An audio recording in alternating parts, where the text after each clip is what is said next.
یو قدم خو واله په الله پسې او بیا وګورئ چې الله څه کوي. ته یو قدم واله بیا ګورئ چې الله څه کوي. خو ته خو قدم واله که نه، موږ قدم نه الو د الله طرف ته.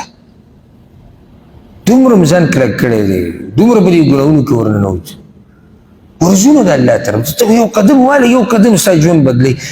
دې سړي سره یو قدم سي چلو کړو الله په توفیق، یو قدم یې اخیستی، یو قدم و ده قدم د سو چې دی ګرځېدو په توبې پسې. ته یو قدم اوچت که که، ته خو لږ ورمخکې شه که نه. تاسو زه بار بار درسونو کې وایم رب العالمین بانه غواړي. ګورې دومره مهربانه رب دی که نه، بانه غواړي چې دا بندګان جنت ته لاړ شي. خو چې په دې کې بنده جنت ته لاړ نه شي دا ډېر لوی بدبخت دی. وایي ته که منزله لاړې د یو قدم سره ګناه ریږي، د یو قدم سره نیکیانې ډېري. که دا عبادت دې وکړو د یو کال اجر، که دا عبادت دې وکړو 2 کالو ګناهونه معاف کېږي، که دا عبادت دې وکړو لکه دومره غلامان چې آزاد کړو، که دا عبادت دې وکړو داسې، که دا څومره اجرونه الله ورکوي. دلیل دی په دې باندې چې رب العالمین معمولي بانه غواړي. هغه دا خوښوي چې دا بندګان لاړی جنت ته. او ځکه الله په قرآن کې وایي ما یفعل الله بعذابکم، الله ستاسو په عذاب درکولو باندې الله څه کوي؟ الله ته څه فایده ده؟ سره الله بچایي پې ډېرېږي چې موږ له عذاب راکړي، د الله زور پې ډېرېږي چې موږ له عذاب راکړي. خو چې یو بنده په خپله نښتی دی چې نه ما له عذاب راکړه، نو بیا خو الله عذاب ورکوي.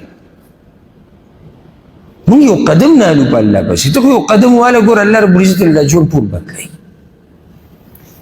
کوم ملګرو چې اراده د ژوند بدلولو ته زه هغه ټولو ته دا وایم، اول خپل ځان ته وایي تاسو د نن یو قدم والئ د الله طرف ته او د الله د دین طرف ته. دې سړي له الله څنګه کامیابي ورکړه؟ حالانکې د غټه توره نه ده والي، څه غټه توره یې والي ده، څه چلې کړی دی؟ یو قدم یې د الله طرف ته اخیستی دی. او هغه یو قدم دومره برکتي و که نه چې غفر له رب العالمین د هغې د لاسه هغه سړی بخښلی دی. نو خیر دی یو قدم واله، او ته به یو قدم والې او رب العالمین به دومره څه درکړي چې ستا په ګمان کې هم نه راشي.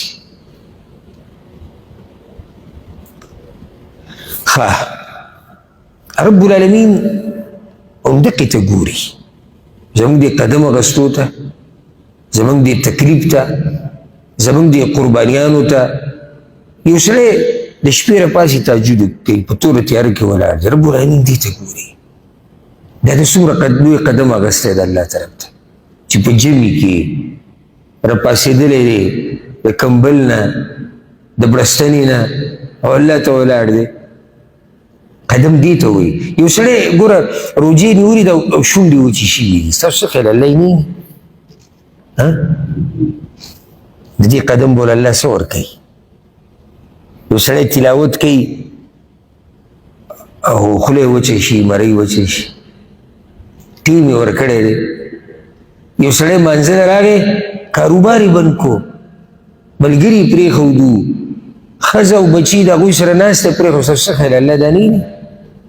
یو سړی ځان ستړی کړي، خوله ترې وبهېږي، پیسې وګټي، الله په لار کې ورکړي، ستاسو څه خیال الله دې نه خبرېږي؟